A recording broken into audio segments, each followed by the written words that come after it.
Hello friends. किसी भी quadratic equation को सॉल्व करने के लिए हमें फास्टेस्ट तरीका क्या है।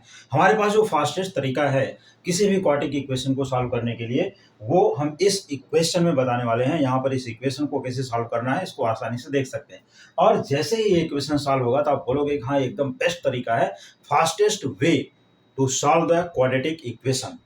यहाँ पर हमारे पास इस टाइप का क्वाड्रेटिक इक्वेशन है 17x² minus 28x minus 12 equal to 0। एक तो ये हो गया।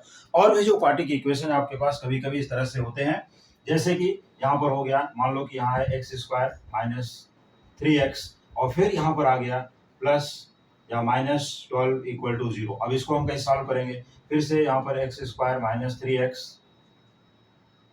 माइनस 24 इक्वल टू 0, इसको कैसे सॉल्व करेंगे? अब यहाँ देखिए, यहाँ पर हमारे पास x के साथ यहाँ पर कोई भी नंबर नहीं, जबकि यहाँ पर क्या है 17 है। और भी इसी टाइप के बहुत से इक्वेशंस होते हैं, जैसे कि वहाँ यहाँ पर हो गया 2x² minus 5x plus 3 equal to 0। अभी इसको कैसे सॉल्व करेंगे? यहाँ पर x² के साथ नंबर 2 है, कोफिशिएंट है, यहाँ पर एक इसका गुणक है, कोफिशिएंट बोल सकते हैं। तो कोफिशिएंट ऑफ x² इज 2। या बाकी नंबर्स क्या है उससे हमें कोई लेना देना नहीं है। लेकिन हमारे पास सॉल्व करने के बहुत से तरीके होते हैं, जैसे हमारे पास एक मेथड है completing square method. Completing square method एक कंप्लीटिंग स्क्वायर मेथड है। फिर इसके बाद फैक्टराइजेशन मेथड है। फैक्टराइजेशन मेथड से हम लोग सॉल्व करते हैं। और दूसरा चीज फार्मूला मेथड से सॉल्व करते हैं। तो हमारे पास सॉल्व करने के भी बहुत से तरीके हैं। हम किस मेथड से सॉल्व करते हैं वो डिपेंड करता है हमारे ऊपर। या तो कभी कभी जब बच्चों को दिया रहता है कि इसी मेथड से सॉल्व करना है तो हम वो सब मेथड यूज करते हैं। ये टाइप ऑफ द इक्वेशंस हमने दिए। और कभी कभी मान लो कि कांस्टेंट टर्म यहाँ पर एब्सेंट भी है, अगर कांस्टेंट टर्म एब्सेंट है तो x² प्लस ऐसा कुछ यहाँ दे दिया 6x इक्वल टू 0। अब इसको भी सॉल्व करो तो ये भी तो क्वाड्रेटिक इक्वेशन है, इसको भी सॉल्व किया जा सकता है। तो हमारे पास इसमें से हम कौन सी मेथड यूज करेंगे? कंप्लीटिंग या फैक्टराइजेशन या फार्मूला, कोई भी मेथड नहीं यूज करेंगे। ठीक है, तो हम यहाँ पर कोई भी मेथड यूज ना करते हुए इनके आंसर्स को करेक्ट कैसे निकालेंगे, इसका फास्टेस्ट तरीका तभी तो आपको समझ में आएगा कि अगर हम यहाँ पर मान लो कि फार्मूला मेथड यूज करते हैं। फार्मूला के मेथड क्या है? यहाँ पर है फार्मूला मेथड जो दिया गया, x equal to minus B plus minus root of delta divide by 2a। और डेल्टा क्या होता है? b² minus 4ac। फिर इसके बाद फैक्टराइजेशन में हम क्या करते हैं, इसको मल्टीप्लाई कर लेते हैं नंबर्स को और स्प्लिटिंग द मिडल टर्म कर देते हैं। और कंप्लीटिंग स्क्वायर में इसमें हम परफेक्ट स्क्वायर बनाते हैं। एक होल स्क्वायर का टर्म जो आता है परफेक्ट स्क्वायर टर्म बना करके फिर उसका स्क्वायर रूट कर लेते हैं। तो यहाँ पर हमें सभी क्वाड्रेटिक इक्वेशन में 2 आंसर्स मिलते हैं, वो चाहे इक्वल हो, अनइक्वल हो, रियल हो या इमेजिनरी हो, इसके अलावा कुछ नहीं हो सकते। तो यहाँ पर हम क्या करें कि हमें ये फास्टेस्ट तरीका यहाँ पर मिल जाए। तो फास्टेस्ट तरीके से सॉल्व करने के लिए सबसे पहले यहाँ पर देखिए, हम यहाँ पर कोई भी मेथड वैसे नहीं यूज करेंगे, कोई प्रॉपरली मेथड यहाँ पर। लेकिन जो ट्रिक यहाँ पर हम बताने जा रहे हैं कि ये इस ट्रिक से किसी भी क्वाड्रेटिक इक्वेशन को आसानी से सॉल्व कर सकते हैं। तो देखिए यहाँ पर real 17x² minus 28x minus 12 equal to 0 है।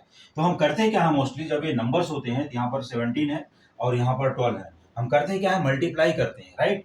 इसको मल्टीप्लाई कैसे करते हैं कि 17 इंटू 12 कितना होगा, करने की जरूरत ही नहीं है। मैं आपसे पूछ रहा हूँ कि कितना होगा, लेकिन करने की जरूरत नहीं। 17 प्राइम नंबर है, ऐसे लिख दिया, इंटू इसका फैक्टर क्या है 2 इंटू 2 इंटू 3। अब यही हमारे पास जो 4 नंबर है, ये 4 नंबर में से ऐसे 2 नंबर में इसको कन्वर्ट कर लेना है। क्या करना है?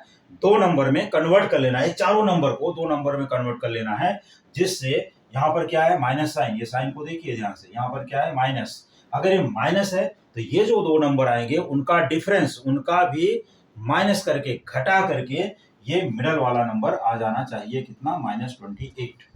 तो देखते हैं कि अब इसको हमें कन्वर्ट करना है क्या। 17 और 12 अगर हम डायरेक्ट ही ले लें ऐसे तो उसको माइनस करके 17 माइनस 12 कितना होता है 5, यहाँ तो -28 चाहिए, मतलब ये पॉसिबल नहीं है। अब इसके बाद हम ये 17 और 2 को ले लेते हैं एक साथ और 2 और 3 को एक साथ लेते हैं। तो 17 इंटू 2 करेंगे तो यहाँ से क्या निकल के आता है 34 और यहाँ से क्या निकल के आता है 6। अब इसमें देखते हैं कि 34 माइनस 6 कितना होता है। तो 34 माइनस 6 अगर यहाँ पर हम माइनस कर दें तो ये देता है 28, ठीक है। लेकिन हमको क्या चाहिए? -28 चाहिए। इसका मतलब है कि हमें यहाँ पर माइनस और यहाँ पर प्लस रखना है, तो -28 आ जाएगा। हमने कंफर्म कर लिया देख लीजिए, फैक्टराइजेशन कुछ भी नहीं किया, यहाँ पर हमने सिर्फ उस नंबर को ब्रेक किया। ब्रेक करने के बाद सीधा सीधा यहाँ पर हमने एडजस्ट कर लिया नंबर को। अगर मान लो इससे नहीं एडजस्ट होता तो और दूसरे नंबर को लेकर के देखिए। तो ये -28 क्या है, मिडल टर्म। अब हमें सीधा करना है, देखिए ये 28 है, तो 28 को हमने यहाँ पर लिखा -34 और यहाँ पर लिखा +6, -28 -34 +6, ठीक है। ये हमने ब्रेक कर लिया उसी नंबर से। अब ये ब्रेक करने के बाद तुरंत हमको x का आंसर चाहिए, तो x का आंसर चाहिए तो -34 का अपोजिट साइन ले लीजिए 34 और डिवाइड कर दीजिए ये जो नंबर है यहाँ पर 17 से। और फिर इसके बाद दूसरा यहाँ पर है +6, तो आपको लेना है -6, हमेशा अपोजिट साइन, और डिवाइड कर दीजिए 17 से। तो ये सिंपलेस्ट फॉर्म में हो सकता है कन्वर्ट, तो इसलिए इसको सिंपलेस्ट फॉर्म में कर लेना है। तो हमारे पास जो x के वैल्यूज आएंगे, ये x के वैल्यूज हैं भाई, x = 2 और -6/17। तो ये देखिए एकदम आसान तरीका, बिल्कुल ही आसान तरीका है सॉल्व करने का। क्वाड्रेटिक इक्वेशन सॉल्व हो गया, 2 एंड -6/17, ये 2 आंसर्स इसके हैं। अब आप चाहे इसको किसी भी मेथड से, ये तीनों में से किसी भी मेथड से सॉल्व कर लीजिए, यही दोनों आंसर हमेशा मिलेंगे। और ये मेथड में जब जाएंगे तो आपको कितना टाइम लगेगा, आप खुद सॉल्व करके मुझे कमेंट करके बताइए कि ये मेथड आपको कैसा लगा। तो हम मिलते हैं अगले वीडियो में एक न्यू क्वेश्चन के साथ। Thank you so much.